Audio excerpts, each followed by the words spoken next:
Okay everyone, so we have been through the E3 videos, going through 3 videos looking at the business strategy and elements that relate to that business strategy. We've been through P3, looked at all the risks and the controls, and we've been through F3, looking at the financial analysis and so on. And now we need to bring it all together into a full strategic analysis and analyze this business in detail, and then decide where we would take it if we were going to be taking this business forward. If we were the directors of the business, how would we take this business forward? In this guide, I'm going to be doing all the business strategy models like Porter's 5 Forces and Ansov's matrix and SWOT analysis and generic strategies and all of the other ones, and apply them to the case and give you my view on them as a summary. So bring together all the work that we've done so far in order to give you a good, clear, focused view on how these models apply to the exam, how we'll take the business forward, and hopefully put you in a good position to be able to tackle the questions that come up in the exam. So let's start with me. You don't need to know anything about me, know about who I am by now, no doubt. What you'll find as I go through this strategic package is that this is the free guide that's available to anyone, and so therefore, you know, there's little things like little adverts in there and little points about, you know, who I am, and no doubt by now you know who I am if you're watching this video, so we don't need to do those. So I'll largely skip over those ones as we go through. Okay, so let's just sum up the case as a whole. We've got the confectionery industry, something that, you know, we can all associate with. I'm sure most of us like chocolate.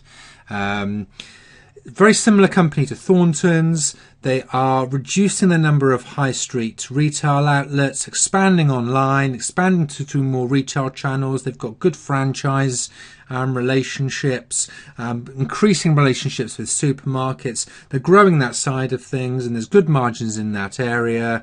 Quality, the third paragraph on there, is key to their success. Everything in your answer must focus around ensuring higher and higher quality and not compromising on that.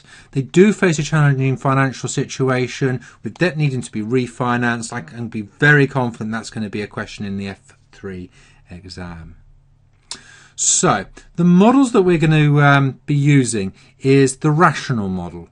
And what we're going to do is we're going to go through firstly the models of the future.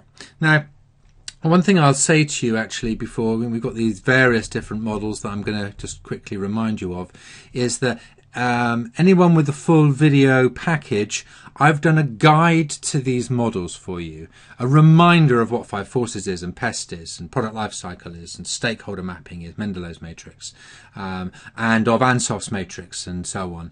And so please stop if you haven't watched that and you've got access to that video, because that will be a really useful guide and reminder for you of all the business strategy models. If you're watching this, because the introduction of this is on YouTube, which often we put this on YouTube as an introductory video, just the first part of this one. If you're watching there, you'd be well advised just to remind yourselves of those models and go and look back through your notes, because I'm not going to explain all the models here. I'm just going to apply the models. Okay, so make sure you're aware of those models through either watching the video or going back to your notes, and let's carry on. Okay, so what is the overriding approach we're going to take? We're going to start off with defining where this business wants to go. What are its mission? What's its objectives? What is its approach to governance and ethics? Who are the stakeholders we're running this business on behalf of, and what are we achieving for them?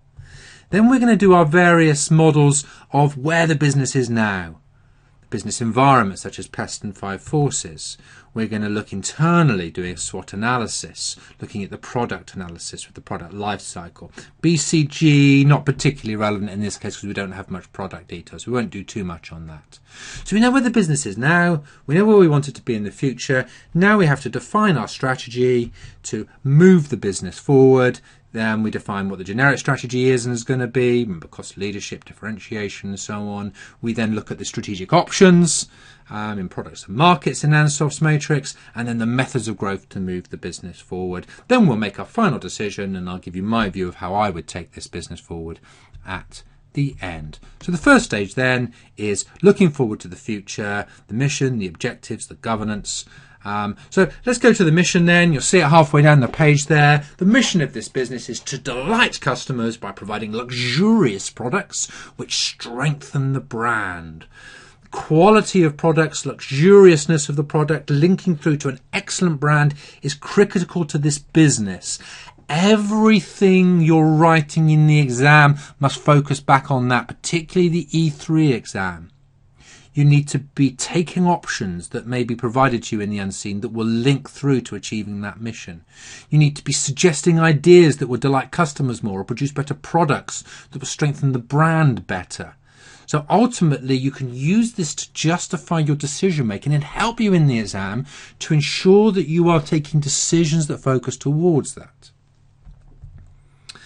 The company's objectives and performance measures. Now remember, objectives are specific targets to move towards. And to be fair, we don't have many really specific targets. We've got this general overall aim in the pre-scene to increase shareholder value, which means primarily for us, particularly F3 and E3, undertaking a positive MPV project in the new things that we're taking forward, increasing profitability, keeping costs down, within the bounds of achieving our mission and also our environmental and ethical goals as well. We know that performance measurement, from a performance point of view, as in how are we measuring performance against the objectives, takes place in investment centres for the two main divisions, and sales outlets are measured as profit centres. So I quite like that. There are issues with using an investment centre in that the scenario is sort of suggesting maybe they don't have full control over their investments. So is it fair, for instance, to use return on investment as an investment measure for a member of staff if they don't have control over it? I've got issues over whether the profit figure is really fair depending on the transfer price. But they do that, and they do have some good performance measurement. One final issue I've got is there's no indication of non-financial performance measures. See right at the bottom of the page there, such as the use of the balanced scorecard, which I think would be good if they did bring in that kind of approach. Because they do have some very important non-financial measures, such as quality of their product and customer service or customer delight. You know, what does customer delight mean and how do we measure that? That's going to be a challenge. But it's that kind of thing that we should be measuring. So there's non-financial measures as well. So I think that would be a useful add. Okay. Just one of the advert pages for our strategic case study. We will be, no doubt you're all thinking about, you know, your current passing strategic level at the moment. But we do have very, very detailed T4 courses, which we will roll on to the new strategic case study course. So, you know, please do take a look at us when you come to, you know, when it comes to that stage and you think about that. We always on T4 had these very, very detailed courses. And to be fair, we haven't designed our new courses yet. That's my job for the next month or two, actually, is to decide to do those and record all the new videos for them and so on. But we do have very, very detailed, very comprehensive courses. So do take a look at us when you get to that stage. Anyway, on to the next point, which is governance. So governance is good in this organisation. They've got 4 non-executive directors, including non-executive chairman. They've got that independence at the top. That's consistent with the combined code. They've got both a CEO and chairman, the second bullet point there. And that's consistent as well. It says they've got relevant committees and particularly tells us they've got an audit committee. That should help us have good control over internal audit. It should help us have good control over the financial side of the business, and of course they're also responsible for risk and control, so that's really useful too. I would assume that all the other things, the points with the red bullet points here, are other elements of the combined code, and I would assume that they're doing that as well, given what it says in the pre-scene. I think the thing to do on governance is just look out for anything new that they're not doing in this list as perhaps criticisms of corporate governance. But my view actually is that it appears as if the examiner here is really not that interested in governance for particularly the P3 exam, where it's most relevant. Just basically saying that there's very good governance. Normally, if they wanted to test governance, they'd probably put a few problems in there. Seen that in past strategic case studies. And There's not really many problems in here. Just look out for any issues that might appear on the unseen. But basically, very good. And I like that. Good, strong governance, independence, helps to define a good strategy, brings in that independent perspective, well managed and controlled. Excellent. Next, we look at the critical success factors. These are the key things the business needs to do well if it's going to be successful in the marketplace. So they need to be good at production, particularly quality. They need to produce excellent, delicious, tasty products that are of a high quality. It needs to be a very well-controlled production process. And I'll link down to the third bullet point there. Once produced, they need to be stored and distributed effectively at the right temperature conditions to arrive on site well within the best before date, at the peak of quality, because that is the business's purpose. They also need to meet regulations on all those elements as well. So production and storage is going to be critical to their success. As if you look down the bottom, is having that delicious, luxurious product range. We don't see much about kind of research and development and developing new products in the case, but that's absolutely crucial. We know they have produced cakes and sweets as well as their chocolate products over recent years, but continuing to develop those and make them the best in the market is absolutely crucial to that focus on quality. That then links through to the second bullet point of a really strong brand. Marketing is key. Image is key. We don't want any product recalls or any problems like that, because that's going to hit our image and hurt it. And quality is a big focus. So continued good quality products, absolutely crucial.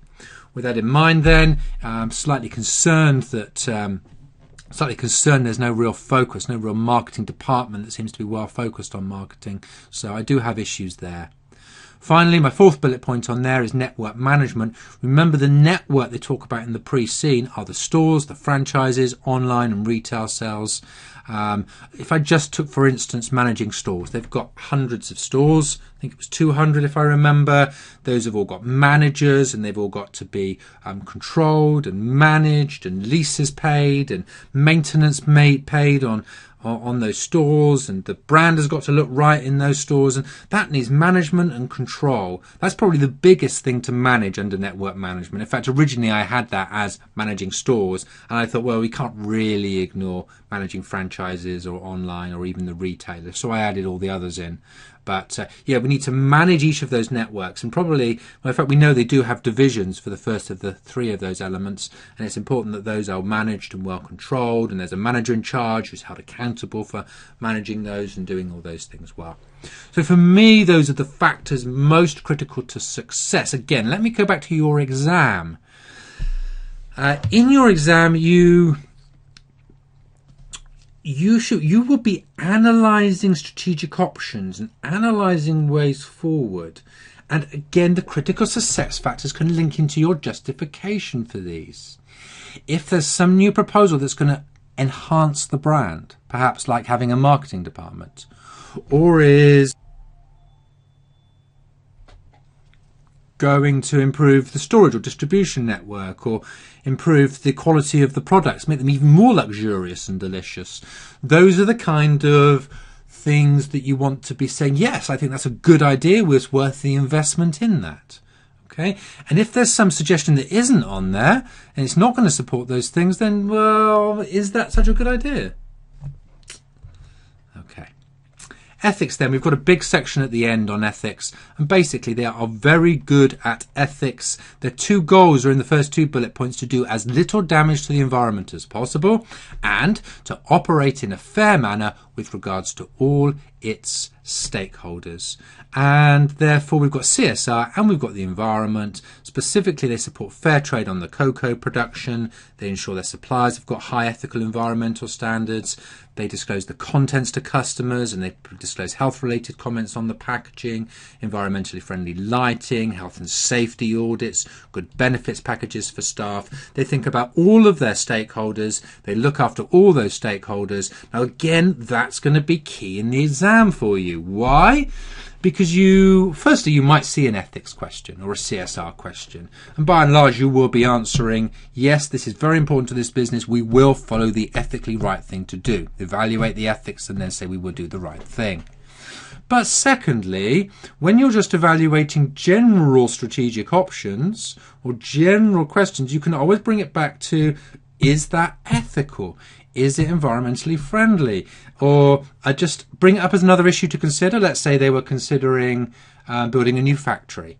Well, one thing to consider that might not have been anywhere in the question is, what's that going to mean in terms of the environment? Are we going to be able to, in this new factory, have much better control over emissions, set it up from scratch to use less energy and fuel, and maybe use solar power or wind power or something along those lines?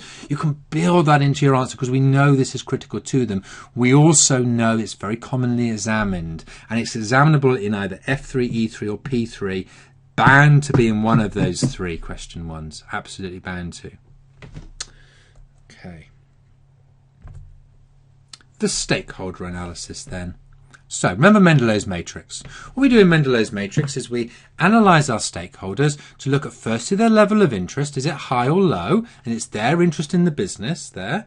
And then we take that same stakeholder and we say, do they have high power to be able to influence decisions, or low power that really they can't influence us? And then we put them in one of the four boxes depending on where they are in that matrix. Okay, so I just want to pick up on some of the different points. Perhaps we'll start down here with key players. Look, the board of directors are going to be key players. The CEO, the chairman, the main directors in charge of the divisions. They've got a lot of power, a lot of control. They are going to be key. Any major shareholders? We don't know too much about the shareholders from the scenario. There's very little clues as to who they are and what we do with them. So if there are major shareholders, they'll go there because they'll have some power. The minor shareholders I've put up in keep informed, assuming they're quite interested in the business and delivering good returns and getting good dividends, but probably low power if they're only got a small part of that business. Okay. Under the keep satisfied box, these are people with high power but not that much interested in the business, such as governments. The bank is a very important one in this case because we've got to repay the debt. Now, the bank or whoever we owe that money to basically is going to go into that box there. They are a key player. They've got a lot of power. Are they going to refinance that debt for us? It's going to be a big issue in F3, that one. We do want to keep them happy. We do want to pay the bank as and when. We do want to go back to the governments. We do want to abide by legislation. I've put major large retailers in there. In the UK, the big supermarkets such as Tesco, Sainsbury's, Asda, huge outlets. And you don't know, they probably want to stock Wise products, but they're not all that bothered probably. They probably find someone else to produce their own brand products if we don't produce it for them. And so therefore, it's more about us keeping them satisfied. They've got a reasonable amount of power and only, a fair amount of interest, low enough for me to put it in low interest. So we definitely want to meet their needs. They're a much more powerful supplier. We'll see that when we come to do supplier power in the five forces. And yeah, definitely in the keep satisfied box. Under keep informed, loyal customers, most suppliers, most employees. These are the kind of people that they're interested in the business, but they don't have that much power. We will have regular, for instance, if we take staff, we will have regular information on the intranet and training courses and news and updates and so on. If it's the loyal customers that maybe have bought with us before that are on our database, maybe we send them regular offers or some other form of update. If it's most suppliers, like a cocoa producer, someone like that, probably not powerful enough, I would say, because there are probably lots of different cocoa producers, so they're down in low power, but quite interested. I'm sure that we keep them informed of what we expect from them in terms of their ethical standards, in terms of delivery times, and that kind of thing. There is an interesting one in minimal interest that normally we don't do much about, because employees of suppliers, in terms of fair trade and cocoa producers, we have taken quite a big interest in that as a company, or I have at least. And so therefore, normally we'd say minimal interest for those low interest, low power stakeholders, but actually in this particular case, we are looking after them because it's the right thing to do. Good. So there's Mendelow's matrix. Do adapt that in the exam for changes and new stakeholders. Those are the most general ones that I've got on there. If you get a stakeholder question come up, then normally quite nice questions actually. So draw that out, talk about the different players or the different people, and say using where they are, how you would tend to treat those given their position. Sample then of what is my strategic analysis. Now you can download the full strategic analysis and the document yourself. You go to our website, sign up for that, and you can see the rest of it. You'll see all my models. So you'll see my Porter's 5 forces and my SWOT analysis and my ANSOS matrix, and you'll see my final conclusions. I hope you've enjoyed the first part of this this kind of preview of that of the full my analysis of the full case, and that will be enough to convince you that actually maybe it's worth your while watching the rest of that video, which is my full strategic review. But I have got 9 videos for you analysing the why case study and giving you hints and tips on passing the strategic level. That includes a full strategic analysis of E3. I go through the whole of the case study and section by section, giving you my thoughts on every part of that and what that means for the exam, what that means for the business and how the business is successful or not so successful. And as you see at the bottom of the page, you can see the first of those videos free on YouTube as well. So take a look at those and see yourself whether that's worthwhile for you. I've got a video on F3 analysing all the numbers in the case and the difficult financial situation that they are in. I give you my views on how they should finance the business. This kind of problem that they've got with too much debt, and they've got to refinance in 2 years' time. What are the methods they could use to get some money in? I talk about that on there. I go through doing a detailed risk analysis for you for P3. I think it was 45-50 minutes of video analysing all the risks in the case and talking about how we go about controlling that risk. So a big focus on risk and control. Actually, I hope will be useful to you, not just for analysing this case, but also to understand risk and control generally, which is the key part of the P3 exam. I've then got my video on the most likely issues for all 3 subjects, the ones I think are most likely to come up in your exams. Lots of hints in the pre-scene there, so I'll tell you what I think they are. And I've got probably the most important of all the things, to be honest with you, is my strategic level guide. What do examiners expect at strategic level? It is more than management level.